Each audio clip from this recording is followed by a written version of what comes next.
সুপ্রভাত বন্ধুরা, কারণে অকারণে ব্লগের আমি শিবটা বলছি। দেখো চলছে এখন পিঠার প্রস্তুতি, সব মেলে নিয়ে বসেছি। কালকে পুর করে রেখেছি ক্ষীর দিয়ে আর নারকেল দিয়ে। আজকে এই দেখো সুজি, ময়দা, এটার মধ্যে গোবিন্দভোগ চাল বাটা সব নিয়ে বসেছি। এটার মধ্যে বাটবো হচ্ছে কি বলে পাটিসাপটার ব্যাটার। এখানে দুধ পুলি করব, তার মন্ডটা রেডি করব সুজি দিয়ে, তার রেডি তোমাদের আগে সব দেখিয়ে দিলাম। এবার আমি করছি, তোমাদের সঙ্গে দেখাচ্ছি, কিছু কিছু দেখাচ্ছি, কিছু কিছু আবার হয়ে যাওয়ার পর দেখাচ্ছি। এইভাবেই দেখাচ্ছি, কারণ একা একা না ঘুরিয়ে পারি না মোবাইল এদিক ওদিক ঘোরাতে। ঠিক আছে, দেখতে থাকো। তোমরা সবাই কেমন আছো গো? কারণ আমি আজকে করলাম এই কারণে, বলো তো কেন? আজকে 10 তারিখ শনিবার, আজকে আমার আবৃত্তি ক্লাস ছুটি।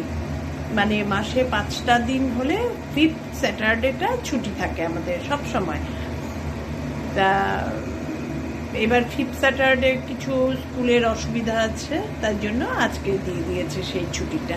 5th স্যাটারডে ক্লাস হবে, আজকে 10 তারিখ ছুটি দেয়। ভাবলাম আজকে যখন ছুটি তাহলে আজকে পিঠার ব্যাপারটা করেই ফেলি। তারপরে আবার বুধ, বৃহস্পতি, শুক্র ঝুম্পা আসবে না পৌষ সংক্রান্তির সময়, তখন তো পারবই না এইসব এক্সট্রা কোনো কাজ। সেই জন্য ভাবলাম আজকেই করি, আইডিয়াল টাইম। তোমাদের করছি, বকবকও করবো, দেখাবো। দুধ পুলি করার জন্য যে মানে মন্ডটা তৈরি করব সেটা সুজি দিয়েই করব, চালের গুঁড়ো টুড়োর আর ঝামেলা করিনি। তা দুধটা সুজিটা মাখবো হচ্ছে দুধ দিয়ে। কীভাবে করছি দেখো। দুধটা মোটামুটি গরম করে নিয়েছি, খুব ফুটানোর দরকার নেই। এর মধ্যে এবার সুজি ঢেলে দেবো। বাবা পরেও না, এভাবে সুজি অল্প অল্প করে ঢালবো আর মাখবো। এটা মন্ড তৈরি করবো পুরো দুধ দিয়ে, পুরো দুধ দিয়েই মাখছি। কারণ দুধ দিয়ে না মাখলে না সেই টেস্ট হবে না। চালের গুঁড়ো দিয়ে করলে যে টেস্টটা হয় সেটা দুধ দিয়ে যদি সুজিটা না মাখো হবে না। দেখো কিরকম মন্ড তৈরি হয়ে গেল। আর একটু সুজি, একবারে বেশি সুজি দিলে হবে না, তাহলে ডিম ডিম পাকিয়ে যাবে। অল্প অল্প করে দিতে হবে আর মাখতে হবে। এবার পুরোটা মেখে নিই, তারপরে এবার তোমাদের দেখাচ্ছি। এবার মন্ডটার মধ্যে 1 চামচ ঘি দিয়ে দেব, সুন্দর একটা গন্ধও হবে। আর ঘি দিলে কি বলো তো, সুন্দর মোলায়েম হবে মাখাটা। এবার এটাকে কিছুক্ষণ ঢেকে রাখবো। ঢেকে সুজিটা কিছুটা ফুলে ফুলেও উঠবে। তারপরে যখন মাখবো তোমাদের মোলায়েম করে, যেরকম রুটির ডো মাখে সেইভাবে। পাটিসাপটার ব্যাটারটা তৈরি করার জন্য দেখো দুধের মধ্যে দিয়ে দিয়েছি সুজি আর গুড়ের, একটু ভিজিয়ে রাখলেই গলে যাবে কিছুক্ষণে। সব প্রস্তুতি করছি। আর বলো কি, করার খুব ঝামেলা। আর এখানে গোবিন্দভোগ চাল বেটে রেখেছি, এই গোবিন্দভোগ চালটা গুঁড়োটাও দিয়ে দেব মাখার মধ্যে। এত সুন্দর একটা গন্ধ হয় না গোবিন্দভোগ চালটা দিলে। অল্প, বেশি লাগবে না, অল্প দিলেই হয়। সুজিটাই বেশি দিতে হবে, আর বাইন্ডিংসের জন্য অল্প একটু ময়দা। সব বের করে রেডি করে রেখেছি। এই গুড় এক্ষুনি গলে যাবে, কিছুক্ষণ ভিজিয়ে রাখলেই ব্যাস একদম গলে ভূত। সুজিটা যে দুধ দিয়ে জাল দিয়ে ডো বানালাম, দেখো কি সুন্দর একটা ডো বানানো হয়ে গেল। গরম কড়াইয়ের মধ্যেই ডোটা বানিয়ে নিলাম, সুজি দিয়ে দুধ দিয়ে।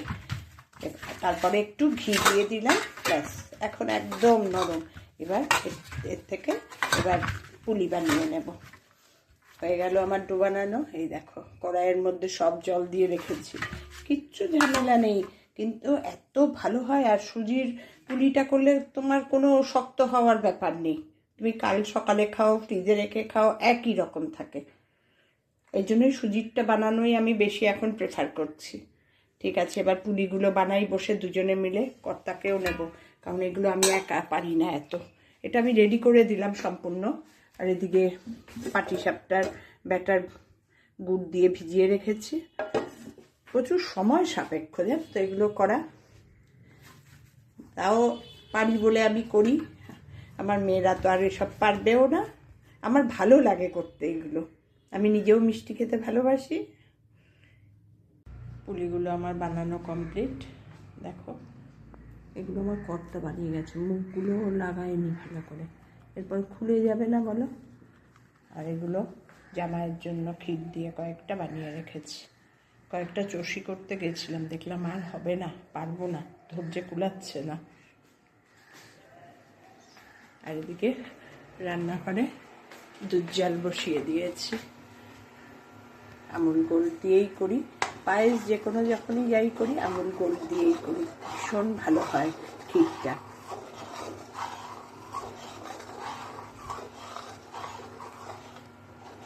আর এখানে তো গুড় গলার জন্য রেখে গেছি, মোটামুটি গলে এসছে, আর একটাই আছে, হোক তারপরে আবার তোমাদের দেখাবো যখন পাটিসাপটা আবার শুরু করব। এখন না, স্নান টান করে এসে ব্রেকফাস্ট করে একবারে শুরু করব পাটিসাপটা, এখন আর না। এখন এই দুধ পুলিটা করে রেখে যাব। আর বলো কি, এগুলো কি বলো তো, ভীষণ ধৈর্যের ব্যাপার, সময় সাপেক্ষ আর টাইম নিয়ে করতে হয়।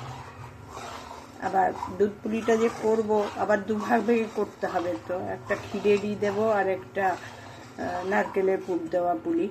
জামাইয়েরটা আলাদা করবো, ও নাহলে একটাও খাবে না, কিরম বাজে লাগে না। এই জন্য ওর জন্য আলাদা করে আমি পুর বানিয়েছি ক্ষীর দিয়ে, তোমাদের সঙ্গে দেখিয়েছি। পুরটা বানানোতে ফাটাফাট করে ফেলতে পারো, নাহলে এখন পুর বানাও করো। এবার স্নান করে আসি, এটা মোটামুটি রেডি করিয়ে রেখেই যাব, স্নান করে এসে পাটিসাপটা শুরু করব। গুড় দিয়ে জাল দিচ্ছি, প্রতিটা স্টেপ দেখাচ্ছি। এবার একটু যেই ফুটে উঠেছে এবার গুড় দিয়ে, পাটালি গুড় দিয়ে দিয়েছি। পাটালি গুড় ভালো কি করে বুঝবে বলো তো, যত নরম হবে পাটালি গুড় তত ভালো। শক্ত মানেই উলট পালট, তার মধ্যে মিক্সিং আছে। হাত দিয়ে যখনই ভাঙতে পারবে পাটালি গুড় একদম পারফেক্ট। এখানে সব পুলিগুলো রেখেছি। আজকে আমার রান্নাঘর শুধু পিঠা আর পিঠা। দুধ ফুটে উঠেছে পরে পুলিগুলো ছেড়ে দিয়েছি। আমার মোটামুটি দুধ পুলি কমপ্লিট।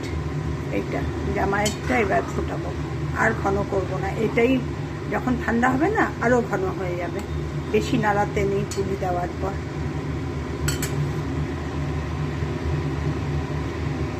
জামাইয়ের জন্য যেটা বেড়ে রেখেছি ওটা গেল কই,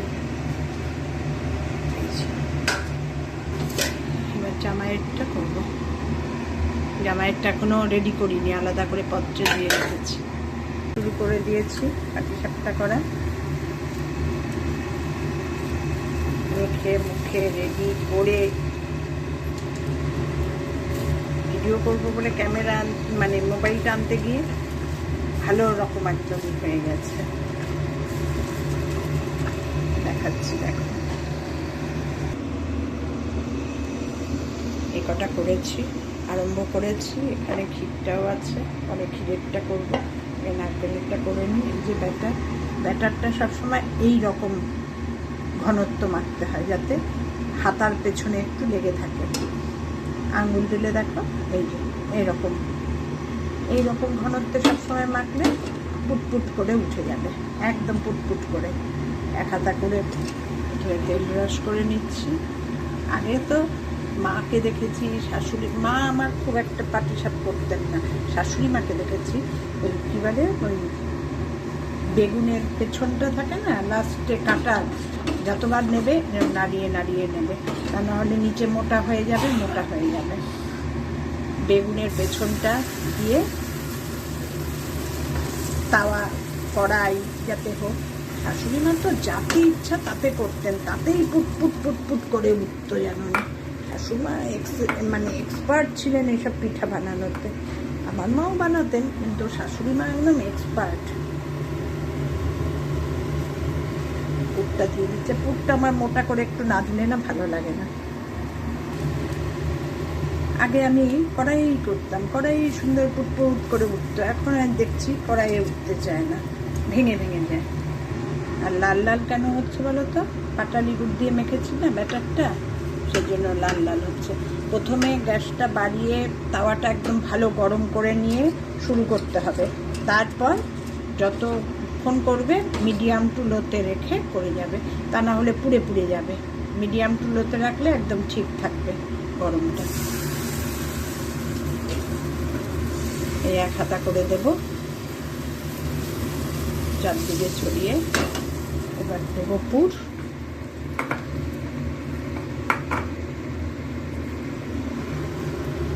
পুর দেবো, এবার ওপরটা যেই দেখবো একটু শুকিয়ে শুকিয়ে গেছে তখনই উল্টানো শুরু করবো।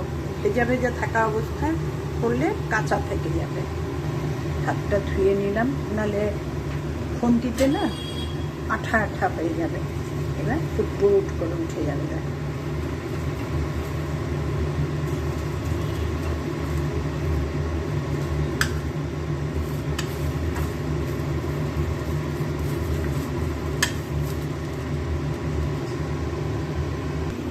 নারকেলের পুর দিয়ে সব হয়ে গেল। দেখো না সিঙ্কে বাসন জমছে এখন। এবার ক্ষীরের পুর দিয়ে শুরু করবো জামাইয়ের জন্য। এবার যে কথা হবে ক্ষীরের পুরেরই হবে। যে ক্ষীরের পুর করেছি সবই করে রেখেছি, ভাগ্যি পুরগুলো করে রেখেছিলাম বুদ্ধি করে সেদিন, তার জন্য এখন করতে কোনো অসুবিধা হচ্ছে না, যখনই মনে হচ্ছে করে ফেলছি। নাহলে না একসঙ্গে এতগুলো করতে না আমি পারি না, খুব হাঁপিয়ে উঠি।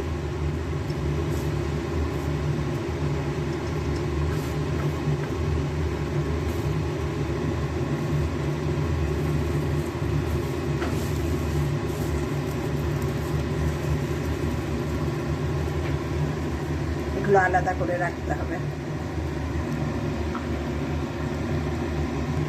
এই আমার লাস্ট পাটিসাপটা শুরু করলাম, মাঝখানে এতগুলো করলাম, আবার শেষটা তোমাদের সঙ্গে শেয়ার করছি।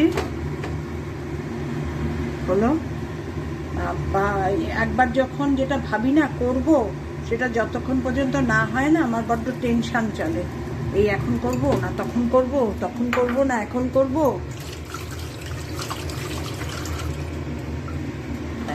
হয়ে গেল কমপ্লিট আমার নিশ্চিন্ত। এবার বানিয়ে রাখলাম, যখন আসবে খাবে, যখন আসবে নেবে।